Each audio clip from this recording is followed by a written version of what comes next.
Fun. Okay, cool. So, how did you get into building Legos and why did you decide to do the show? Yeah, so we've been building for most of our lives, really. I started at 3 years old Mhm. with a tiny little minifigure set and immediately started tearing it apart and building my own stuff from scratch.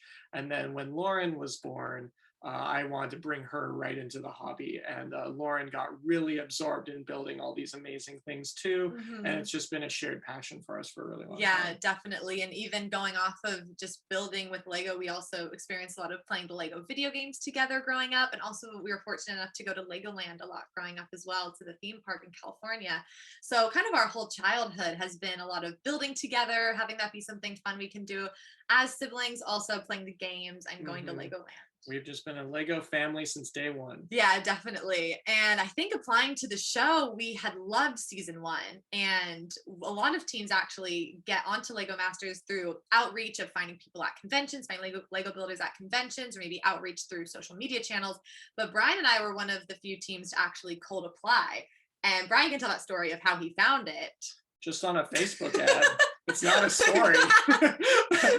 Facebook just Yeah. has good targeted ads apparently, and they targeted me, Yeah. and it worked.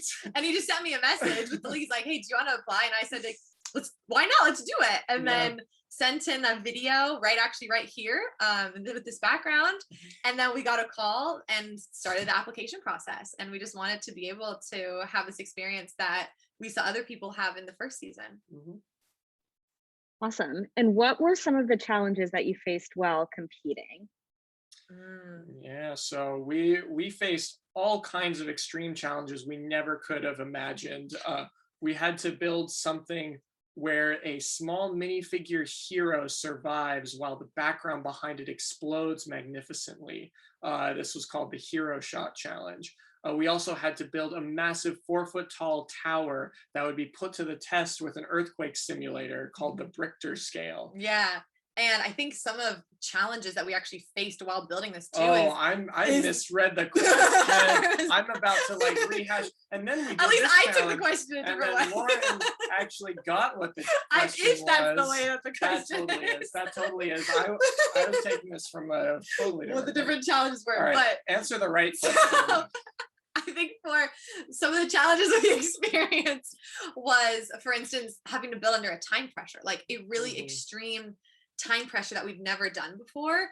And another thing was that even though there are 5 million bricks, which is a lot, there were often times where there weren't or wasn't the bricks that we actually needed. And that happened really often, where there wasn't the right shape or size or color of what we needed for the specific thing we knew we needed to build. So that took a lot of replanning and restructuring and working True. on your toes for how to Mhm. fix it.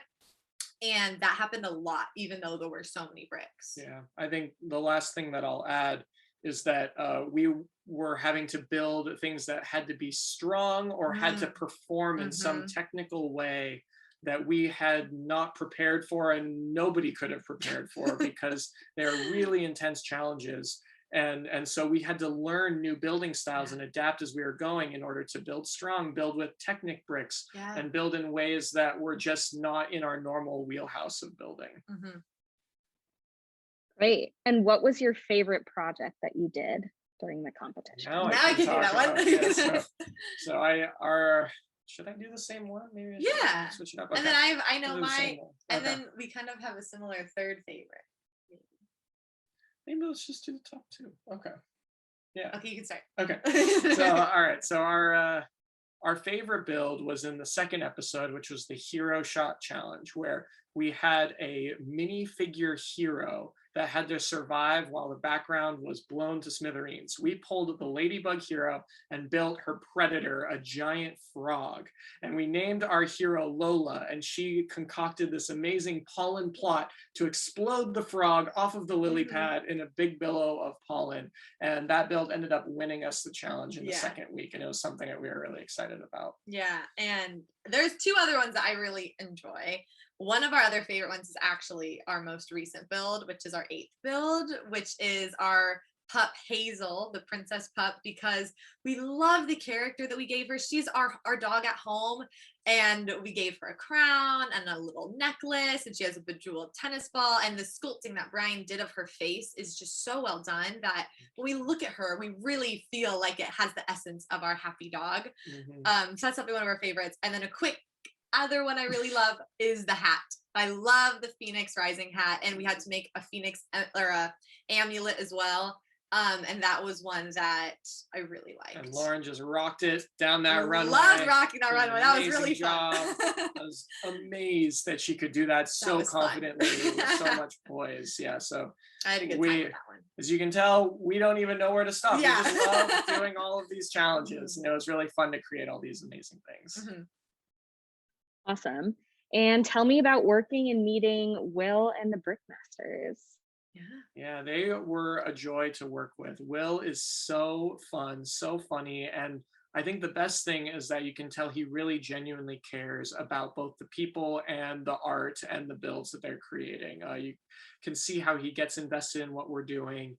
He really likes to play around with people and have a really good time. There was one moment where Will actually called our mom while on the set of the show, and he had a great conversation with her. It was, just a fun bit where he was trying to crack jokes like, which kid do you like better? Yeah. And like, what happened when, what would you do when they were misbehaving as kids? And so funny. We got to know Will really well and just felt really connected to him. And the Brickmasters just gave such good advice. Like, we really felt that the Brickmasters were so instrumental in shaping our stories for the builds. They really got a sense very quickly of what we were trying to accomplish, even if they couldn't see it, which is a really hard thing to do. We're just talking to them conceptually about what we're going to do, and they can already pinpoint areas that you could work on or areas that you might want to really lean into. And so they were really good at analyzing our builds during the build process. I think that's the time where we got to really see the Brickmasters do what they do best. Definitely. Well said. Yeah. Great. And what about your fellow competitors? Yeah, they are absolutely incredible. We really created a strong bond with everyone where it almost didn't feel like you were competing with most of the other competitors. It felt like you just wanted to cheer each other up and support each other through this really difficult, intense journey and competition show that we were all on, where we all still actually talk to this day. All 24 of us are in a group chat and stay close together, and we really built strong bonds with these people, and we all share a similar passion, and everyone is so creative and so kind.